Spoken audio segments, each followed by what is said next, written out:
Oh, hey, come on in. Welcome to the shed.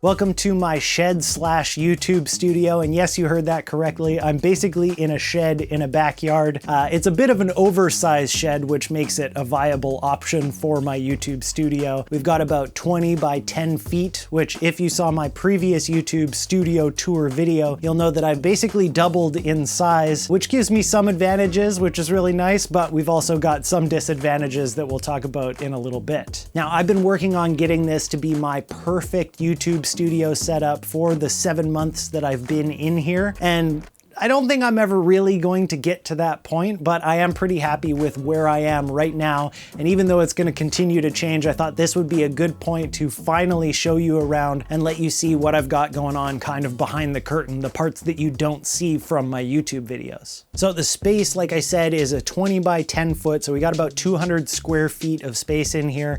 I've got kind of the two-end system going on. So over to my left here, this is the work end. And then on the other side, that's kind of my non-work side. And then up above me here, there's actually storage up here.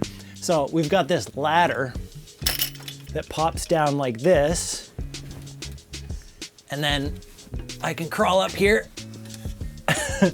and get at the space up here where I can store all the extra boxes and extra stuff that I don't need to access very regularly. So this is up in the loft. This is just kind of where things come when I don't use them very often. Extra boxes. I've got a pile of different backpacks back here. Oh, something just fell. I try not to come up here too often, and things just get kind of tossed up here, so it gets really out of hand really quickly, but it is actually really handy to have a space with this much kind of square footage or floor space, if you will, to store things. Just above the door, I've got a little bit of extra storage kind of built into the rafters of the building.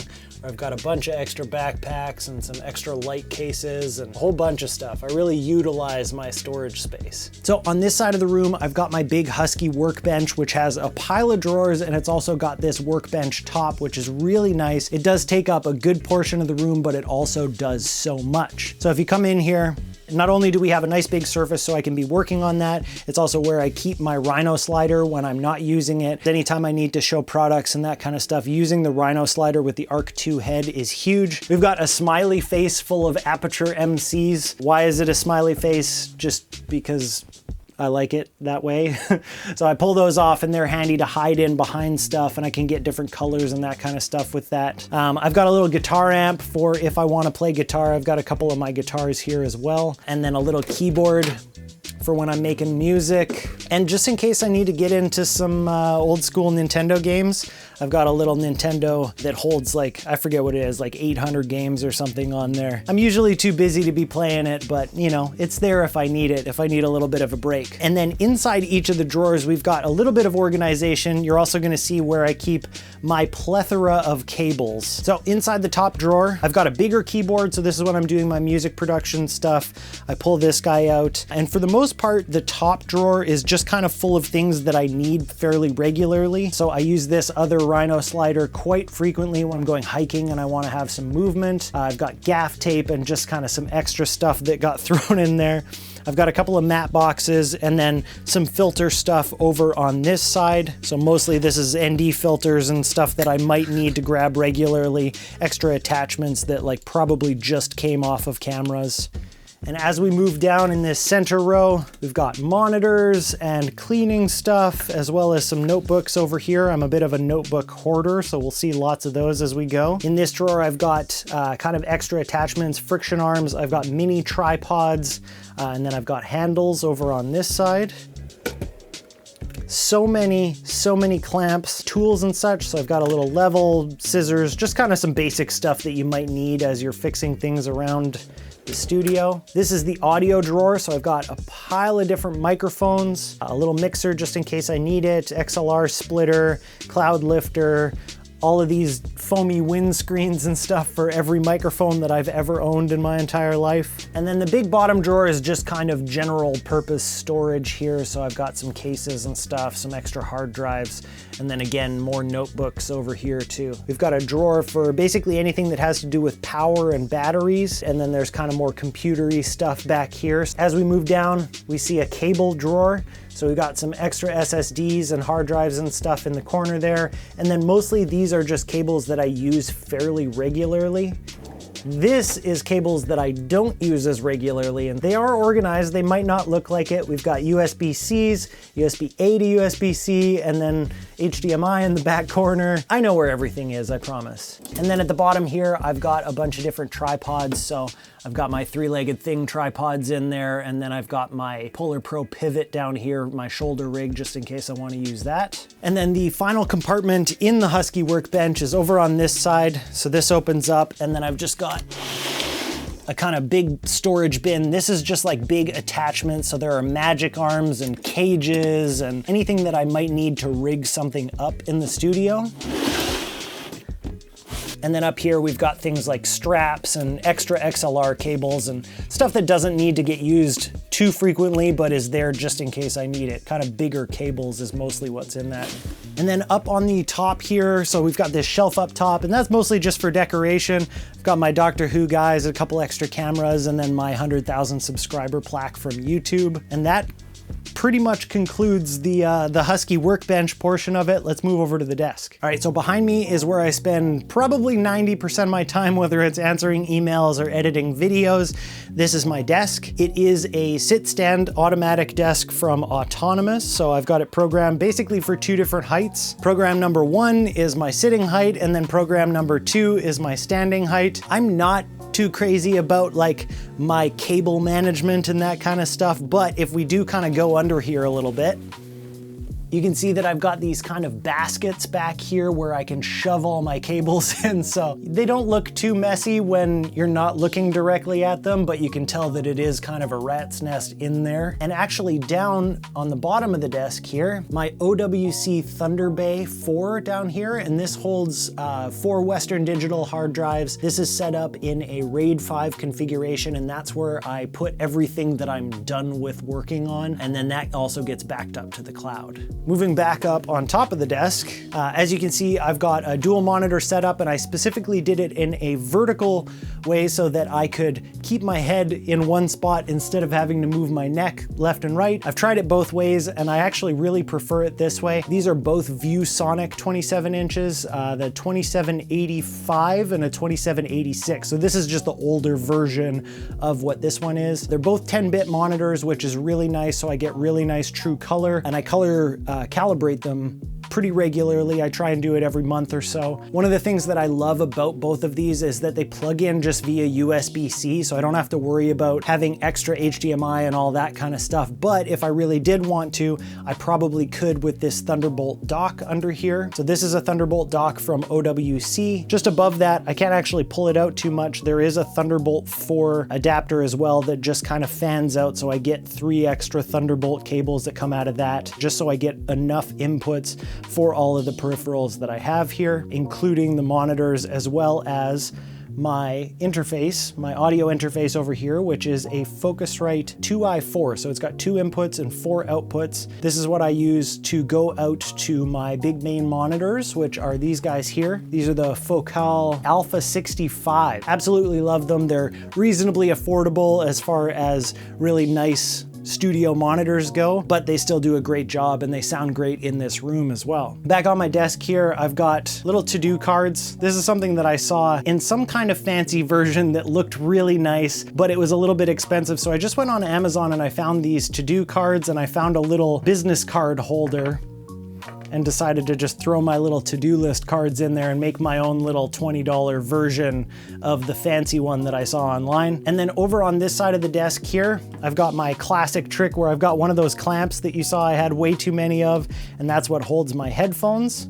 And then you can see my MacBook Pro. This is an M1 Max MacBook Pro, and it's connected to those OWC interfaces using a single USB-C cable, which is really nice. And then inside here, which is is a little pouch for your SSD that my SSD barely fits in. I've got my OWC Envoy Pro FX. This is a 2 terabyte SSD, and it is absolutely blazing fast and works with Thunderbolt, which is something that a lot of the other SSDs on the market don't do. Also on the desk, I've got a Grove-made shelf that is holding up the speakers. It's not actually holding up the monitors. They're on a monitor arm behind there that you can't see, but I love this thing for getting things up off the desk so that I can have that extra space underneath. I found this little felt thing that holds just kind of extra cables that I use pretty regularly.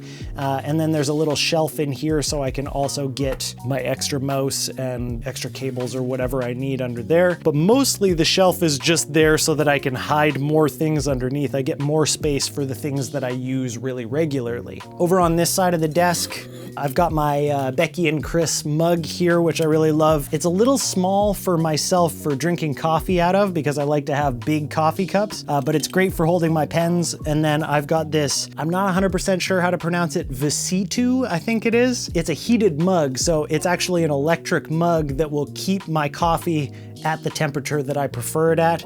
My preferred temperature is 55 degrees if you wanted to know. And then right in the center of everything, my main peripherals here, we've got my Logitech Craft, I believe it's called.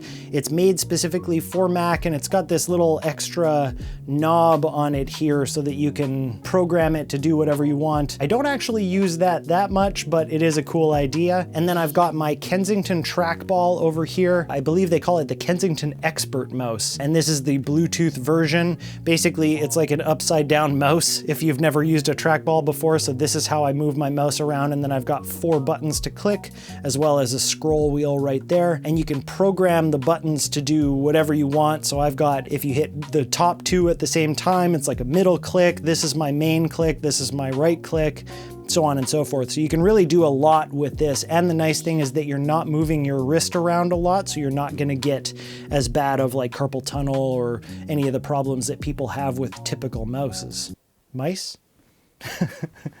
I don't know which one it is. All right, so that's the desk. Let's move on to the other side where we'll check out some storage. So on this side of the room, kind of opposite that Husky workbench, we've got this big rack over here. I just found this at Costco. I managed to get a really good deal on it, and it's really nice and solid metal, which you can see by the magnetized lights on here, but it's really nice. It's super sturdy, so I can put a lot of weight on it. And what I've got going on kind of on each shelf here, my top shelf is all about lighting. So mostly it's just like boxes for lights over here, and then this is like my 300D and stuff that I'm not currently using. The next shelf down is a little bit more of general purpose storage, so I've got my gimbal case and just kind of some extra boxes and that kind of stuff. Got some drumsticks just in case I decide to bust out the practice pad and get some chops going. Moving down here, we've got the shelf where I've got all of my lenses, a couple extra cameras that I've got going on here. So this is my Sony A1, my A7 III. Most of the lenses that I use kind of more on a daily basis either stay in my backpack or they're out on cameras being used kind of thing, but I put them over here just to fill it out a little bit. And then on this side, I've actually got my little charging station. So for my Sony batteries down here, the Bro 9 charger that I got a couple of years ago, and this is really cool because they just pop off like that, and you can do different types of batteries as well. You can get different units for this, so you can do Sony NPF style batteries or whatever on there, and they just magnetize back on there. Then I actually have a separate charger for my Sony NPF style batteries. I've got my DJI one as well for the Mini 3 Pro, and then I've just got a couple of battery banks here that are kind of always charged up and ready to go for whatever I might need them for. Moving down here, this box is full of extra cases and all these little like cases and pouches and stuff that either come with products or I've got separately. Some of them are like tech organizers, and some of them actually have things in them. Like this is my DJI Mini 3 Pro drone is in there. Luckily, I know how it's organized because a regular person, if they came in here, they'd have no idea whether there was actually stuff in these or whether they're just big empty cases. This is like a tool organizer, which is really handy. but instead of filling it full of tools and that kind of stuff, it's full of all sorts of different camera accessories. So I've got a bunch of like baby pins and 1/4-inch accessories and so many Allen keys, a ridiculous amount of Allen keys in there. And then this also opens up. It's like a classic tool kit. And then we got some bigger kind of bins in the bottom. And then it just gets tossed on the shelf and barely touched. Got one of these CRD bags. These are really handy, but I love this really big one just for holding all the charging cables for all the lights and stuff that, especially if the lights have batteries in them, it's nice to have somewhere to kind of put those when you're not using them. A Nanook case over here. This is for when I'm traveling or whatever and I need a bit of a more sturdy case to throw lenses and cameras and that kind of stuff. And then I've got some failed merch. I started doing samples for merch for this design specifically. Maybe someday. Unfortunately, these samples didn't turn out as good as I want. So if you want merch, let me know down in the comments and I will continue to go down that path. And then at the very bottom of this, I've got all my light stands and stuff down there, microphone stands. I've got some wheels for C-stands, so if I want to make another wheeled C-stand to roll around, I can do that. That bottom part is a huge pain, and I definitely need to find a better solution. All right, so right beside my big kind of storage stand here is where I keep my other Husky table. This one doesn't have any drawers or anything in it, but it's a sit-stand table, but old school. So we're cranking it if we want it to go down. Most of the time, it just stays up like this. And then on top of it, I've got a couple of things. First, I've got just some poster board. Most of the time I'm just using black because I like to have the black bottom and background as well. But underneath that, I've got one of these mats that you probably have seen on lots of people's YouTube channels. A lot of people are always asking me about where to get this or what it's called. If you search for self-healing cutting mat, you should find this, but I'll leave links to pretty much everything I talk about down in the description as well. And then behind here, I've actually got just kind of a two-sided reflector slash negative fill that folds up, but it is impossible to fold up. Nobody in the world knows how to fold these things up. Don't at me, it's a problem. But if we take this down and move it out of the way, there is a window here. So we can actually see the outside, and I don't know if you'll be able to see it, but I've got chicken neighbors.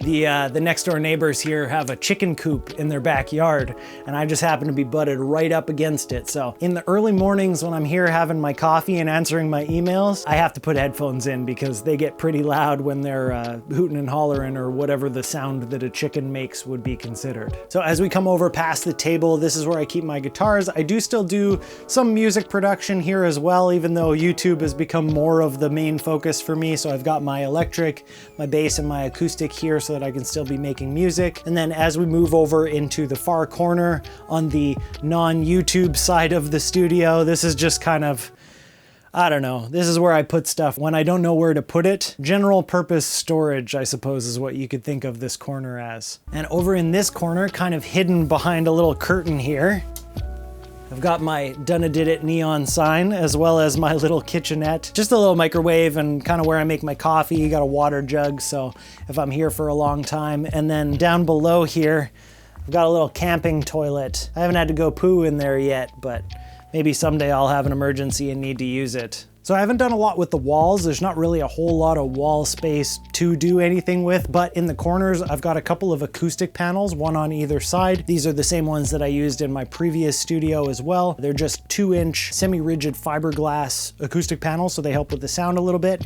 And then up behind me here, I've also printed up a couple of my favorite photos that I've ever taken. So this one is the Fygard Lighthouse, and then over on the other side, we've got a shot of Lake Louise that I took when I was back in Alberta. So now that you've seen the whole space, let's talk about the equipment that I use to make my videos when I'm in here, starting off with lighting. So when I moved into this space, it was a whole new world as far as lighting goes. The space is just so much different that I needed to try and come up with new solutions for the new problems that I had. I reached out to Aperture and let them know that I wanted to kind of solidify everything into the Aperture world so that I could use the same app for all my lights. So everything that you're gonna see here is all either in Aperture or Amaran, which are the same company essentially. And and mostly actually in the Amaran line because I really love what they're doing. This is my main key light that I use for almost all my videos. It's the Amaran 200X, and I actually have 3 of them. So my main key light is that with the Light Dome SE. It's kind of my favorite light dome, and it's on a C-stand that I've got this kind of extension on.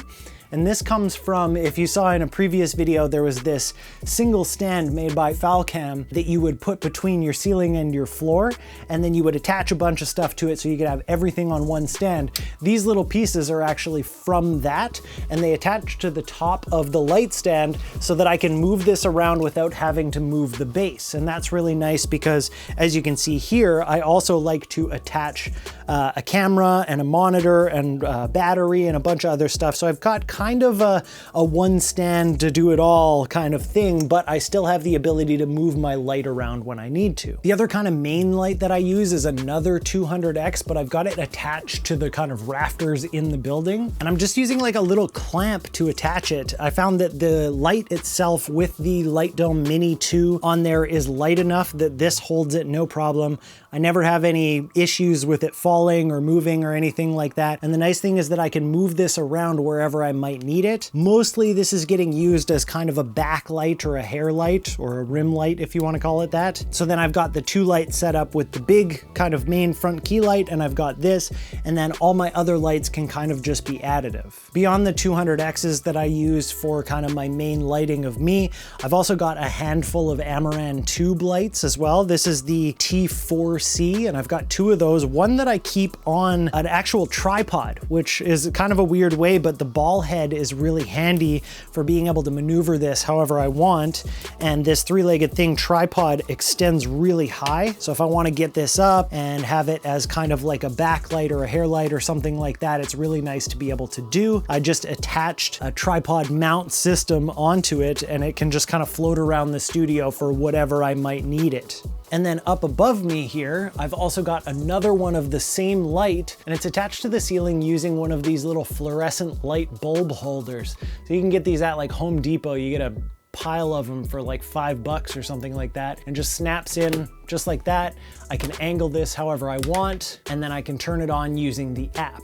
And then behind me, you can see that there are another 2. So these are the T2Cs. They're nice for just lighting up my pictures if I really want to, or if I want the background to be a bit more lit up. But I've also got 2 lamps. These are just nice cheap Amazon lamps, and I've got the B7C from Aperture in there as well. So the bulbs inside there are battery powered, although they're being charged by the actual electricity going into the lamp, but I can also make them whatever color. So if you've seen some of my other videos, I light up the background with funky colors and whatnot. That's all coming from these B7Cs. Now on my storage unit here, I've got magnetized the new PT2Cs from Amaran as well. So these come with not only with these little tripod bottoms that are handy for handles or whatever, but they also come with these magnetic holders. And this is obviously kind of similar to the Home Depot versions that I got, but there's magnets on the back. So these kind of become floaters that I can move around the studio nice and easy. And this is just a nice way to store them. Right above my workbench, I've actually got the Amaran F22C, which is a nice kind of matte light. You can see up in the rafters here, it's attached using a Manfrotto Magic Arm clamp that's up there, and then it's just held there as basically my bench light. It's nice for lighting up the bench when it's kind of in the background of my shots, but it's also nice because I've got really nice soft light on my bench for when I'm working over here as well. This is my 3rd Amaran 200X that I have, and this one just kind of ends up being a floater. One of the challenges that I had when I came into this space is that because we've got the loft above me, it's a lower ceiling. So in previous spaces, I was able to get my lights up and out of the way, or if I was filming while I was standing up, I could get them up high enough that they were kind of pointed slightly down at me. And in this space, I can't really do that with a big round softbox. So I asked Aperture if I could have one of their 6090 softboxes, which is this square one. And the idea was to try and do this. So if I get this up as high as it'll go. You can see I can press it with the flat side straight up against the ceiling. It is handy that I can do this with it, but I still do prefer a big round softbox. One of my favorite things that I've done with the lighting in here is that I added this Amaran 100XS up above the desk. So it's clamped onto the dropped part where I have all that storage up there. And then it just blasts into the angled part of the ceiling.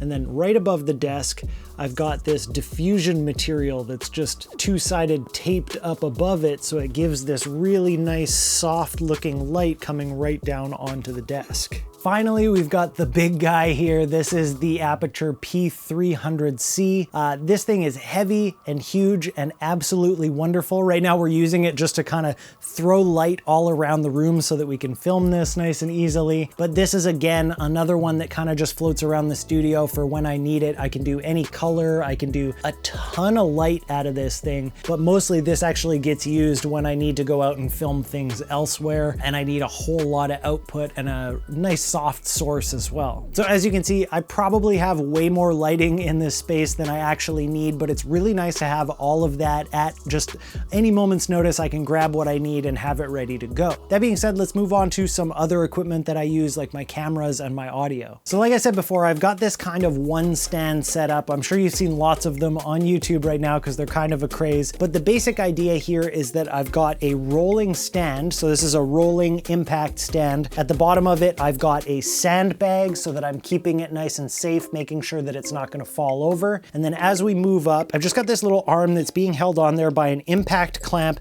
And then I've got a bunch of things clamped to that. So you can see that there's this iFootage clamp / friction arm on there with my port keys monitor that I like to have on there. Right here, I've just got a ball head that I pulled off of a switch pod. So like a little mini tripod. And then I've got my FX3 that pretty much primarily stays on here and is my in-studio camera. And then I've got the audio handle with a Sennheiser MKE 416. Sounds absolutely wonderful. And then attached just to the back of that, I managed to get I believe it's Small Rig who makes this. This is just a V-mount kind of clamp. So it's got one side of it is just a little clamp that I can attach to this arm, and then I can slap a V-mount battery in here. And I'm using the D-tap to power the monitor, and I'm just using USB to power the camera itself. The light actually is plugged right into the wall, but it's got a pretty good long cable, so if I need it to, I can move this pretty much wherever I need to in the studio, and I'm ready to go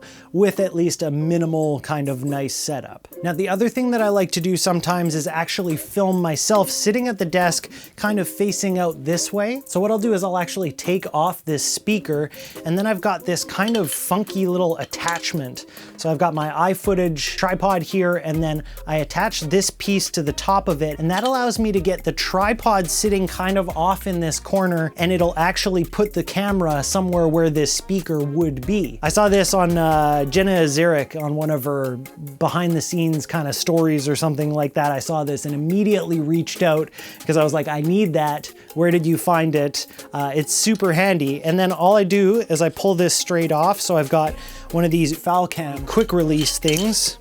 So I can pull that off.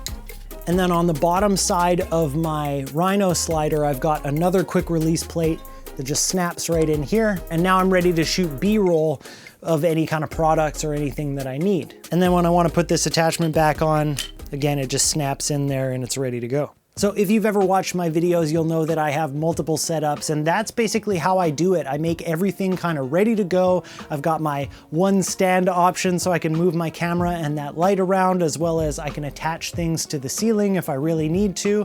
And that pretty much sums up the Dunna Did It studio / shed. So thanks for coming by. I gotta, get back to making videos. So I guess, is it okay if you go now? I'll see you out here, and thanks again, and we'll see you next time.